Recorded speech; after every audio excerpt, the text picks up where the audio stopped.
তোমার নাম কি? আমার নাম সন্তু মণ্ডল। তুমি বিটিটিআই কলেজ থেকে কি ট্রেনিং নিয়েছো?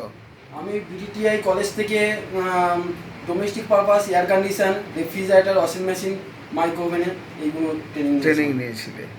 তা তুমি যে এখান থেকে ট্রেনিং নিয়ে এখন তুমি কি করছো?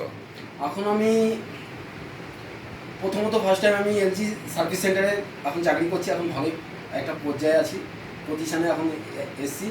কারণ যেগুলো শিখেছিলাম তার থেকে একটা খুব বেটার পজিশানে এসছি। এলজি সার্ভিস সেন্টারে চাকরি করছি, অথরাইজ সার্ভিস সেন্টারে। গুড। তা তুমি কি বিটিটিআই কলেজে রেফ্রিজারেশন এয়ার কন্ডিশন ট্রেনিং শিখতেই এসেছিলে? না না, আমি ফার্স্ট টাইম যখন 2021-এর আগস্টের দিকে যখন আসি, তখন আমি বাইকের জন্য আমার যেটা মেন, যে আমি টু হুইলার শেখার জন্য আমার মোটিভ ছিল। তো আমি অনেক প্ল্যানিং করে আমি তারপরে আপনার কাছে আসি, এই ইনস্টিটিউটে আসি। এসে আমি সুব্রত বাবুর সঙ্গে দেখা করি এবং উনি আমাকে মোটিভ করে যে আমার কোয়ালিফিকেশান দেখে, যেহেতু আমি এমএ মাস্টার্স কমপ্লিট করার পরে এখানে এসেছিলাম, শেখার জন্য কিছু এসেছিলাম, নিজের হাতে দাঁড়ানোর জন্য এসেছিলাম। উনি আমাকে মোটিভ করলো যে সন্তু, তুমি বাইকের কাজটা না শিখে, কারণ তোমার যা কোয়ালিফিকেশান, তুমি বাইকের কাজটা না শিখে তুমি এসি ফ্রিজের লাইনটা এসো, কারণ এই কাজটার অনেকটা ডিমান্ড আছে মার্কেটে। সারা ওয়ার্ল্ডে চলছে, সারা কলকাতা জুড়ে যার ডিমান্ড আছে, যারা 12 মাসই যেটা ডিমান্ড থাকে। তো আমি ভাবলাম স্যার বলছেন যখন, তো এগ্রি করা যায় স্যারটা যেটা বলছে। আমি কিছু সময় ডিমোটিভ ছিলাম, তারপরে স্যার বললো না, তুমি কোনো অন্যদিকে মনস্ক না করে তুমি একবারেই যেন এসি ফ্রিজের কাজটা তুমি শেখো। তারপরে এখানে বিটিআই ইনস্টিটিউটে ওনার সঙ্গে ডিসকাস করার পরেই আমি রাত্রে ডিসিশন নিলাম, না আমি স্যার যখন বলেছেন সুব্রতবাবু, ওনার কোথাতেই আমি air condition, refrigerator, washing machine, micro oven যেগুলো পার্ট আছে আমাদের সিলেবাসের মধ্যে, আমি সেইগুলোই শিখি। তো তার জন্যই আমি বিটিআই ইনস্টিটিউটে আজকের আমি সফল হতে পেরেছি, ওনার জন্যই। কিছুটা পার্ট অফ অংশ বলা যায় উনি।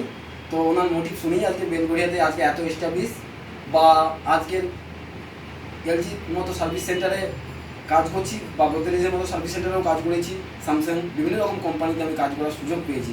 আজকে তুমি প্রায় দীর্ঘ 4 বছর ধরে ফ্রিজ এয়ার কন্ডিশনে কাজ করছো, হ্যাঁ, মোটামুটি এস্টাবলিশড। ইয়েস। Very good. আর তুমি হাই ভোল্টেজ এসির কাজও তো করছো? হ্যাঁ, আমি ডোমেস্টিক পারপাস থেকে শুরু করে কমার্শিয়াল যেসব এসিগুলো আছে, হ্যাঁ।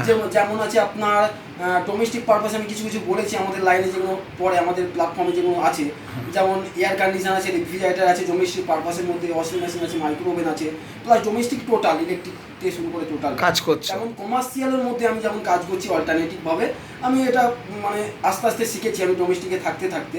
ইন্ডাস্ট্রিয়ালে যেমন এইচইউ এয়ার হ্যান্ডলিং ইউনিট, মানে HVAC, heating, ventilation, air condition, তাছাড়া আরও বিভিন্ন রকম যেসব শপিং মলে, বারে বিভিন্ন রকম যেসব মানে ঠান্ডা জাতীয় যেসব মেশিনগুলো ব্যবহার করা হয়, সেই সব কাজগুলো আপাতত করছি। ঠিক আছে, তাহলে তুমি এখন রীতিমতো প্রতিষ্ঠিত।